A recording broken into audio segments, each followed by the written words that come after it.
नमस्कार, स्वागत है आपका। अमेरिकी प्रतिबंधों के बीच क्या ईरान की अर्थव्यवस्था महापतन की ओर बढ़ चुकी है? ईरान की तरफ अमेरिका के प्रतिबंधों का खतरा लगातार बढ़ रहा है। अमेरिका के प्रतिबंधों का मतलब यह है कि अब कहीं ना कहीं आर्थिक तौर पर ईरान को तोड़ने की कोशिश लगातार अमेरिका की तरफ से की जाएगी, की जा भी शुरू की चुकी है।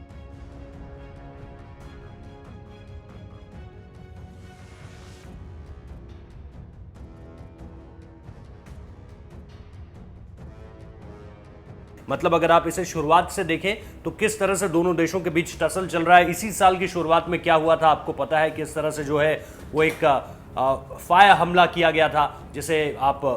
आम भाषा में रॉकेट की तरफ का भी एक हमला कह सकते हैं, जिसने अमेरिका और ईरान के बीच उस लड़ाई को और ज़्यादा आगे बढ़ा दिया, जिस लड़ाई को शायद दुनिया इस वक्त पे एक्सपेक्ट नहीं कर रही थी। क्योंकि इस वक्त पे जो जियोपॉलिटिकल सिनेरियो है, जो ग्लोबल इकोनॉमी है, वो हर तरफ से, और उसके बाद जिस तरह से फिर कोविड ने हिट किया और अब अर्थव्यवस्था जो है वो हर देश की लगभग एक ढलान पर है, जिसमें ना अमेरिका पीछे है ना ईरान पीछे है। लेकिन ईरान पर इसका कितना बड़ा असर पड़ने जा रहा है, ये कुछ इस तरह से समझिए कि ईरान की जो करेंसी है, जिसे रियाल का नाम दिया जाता है, वो 2,72,500, अगर आप उसे $1 की जगह पर रखेंगे, जैसे भारत में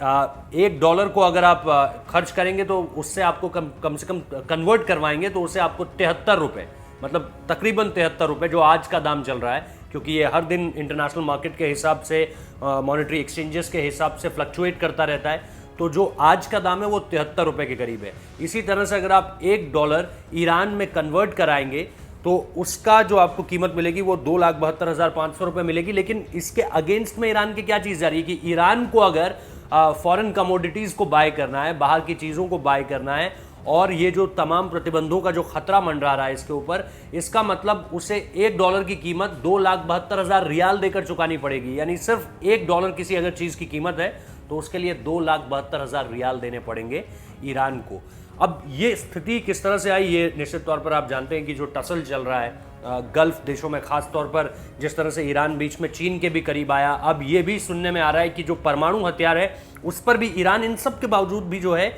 वो न्यूक्लियर वेपन्स पर काम उसने जारी रखा हुआ है। सुनने में ये भी आ रहा है कि साल के अंत तक में वो एक टेस्टिंग करेगा। इसके अलावा वो नॉर्थ कोरिया से भी लगातार इस पूरे के पूरे मसले पर बातचीत में मिला हुआ है। ये भी खबरें सामने निकल कर आ रही हैं, और बातचीत ये भी है कि इसी पूरे के पूरे मसले पर वो चाइना से भी बात कर रहा था। अब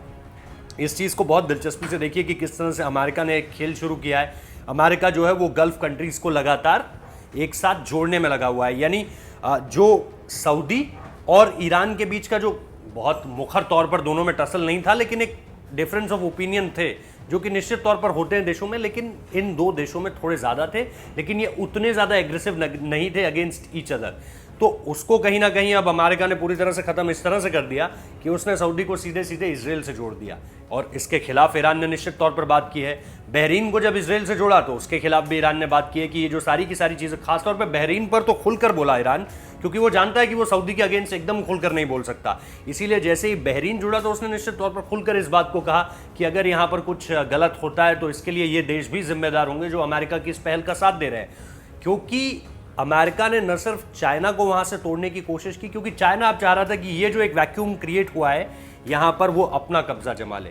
अब इसके साथ साथ जो कच्चे तेल की कीमत है, जो कच्चे तेल का जो एक्सपोर्ट है, वो कहीं ना कहीं ईरान के अगेंस्ट इसलिए भी जा रहा है क्योंकि जिसका जिक्र हमने शुरुआत में किया कि जो प्रतिबंध है अगर वो अमेरिका ने लगाने शुरू किए, जैसा कि कुछ वो चाइना के साथ भी कर रहा है। आपको पता होगा ट्रेड वॉर, आपने एक टर्म सुनी होगी, ट्रेड वॉर, जो लगातार 2018 के एंड से शुरू हुआ था, और इसके बीच शुरुआत में चर्चा हुई पहले, उसके बाद 2019 आते आते इसको लेकर के बहुत सारी बातें हुई कि हम इस चीज़ में टैरिफ क्रिएट कर देंगे, और मिड 2019 में ये सारी की सारी चीज़ें देखने को भी मिली कि ये जो टैरिफ थे ये कई चीज़ों पर बढ़ा दिए गए। तो ये क्या होता है कि जब आप इकोनॉमिकली किसी देश की अर्थव्यवस्था को हमला करने की, उस पर हमला करने की कोशिश करते हैं तो आप ट्रेड वॉर की तरह से टैक्टिक्स अपनाते हैं, आप जो टैरिफ्स हैं उनको इंक्रीज करते हैं या डिक्रीज करते हैं इन टर्म्स ऑफ इम्पोर्ट और एक्सपोर्ट। तो ये सारी की सारी चीज़ें अब शुरू हो चुकी हैं, जिसका असर ईरान पर बहुत भयंकर तरीके से पड़ रहा है। आप सोचिए $1 के कंपैरिजन में 2,72,000 रियाल। मुश्किल समय अभी ईरान के लिए आने वाला है, उसकी अर्थव्यवस्था के लिए आने वाला है, और ये ऐसा मुश्किल समय होगा जो उसकी अर्थव्यवस्था को एकदम डाउन टू जीरो या नेगेटिव भी कर सकता है, पतन की तरफ पहुंचा सकता है। बहुत बहुत शुक्रिया इस वीडियो को देखने के लिए।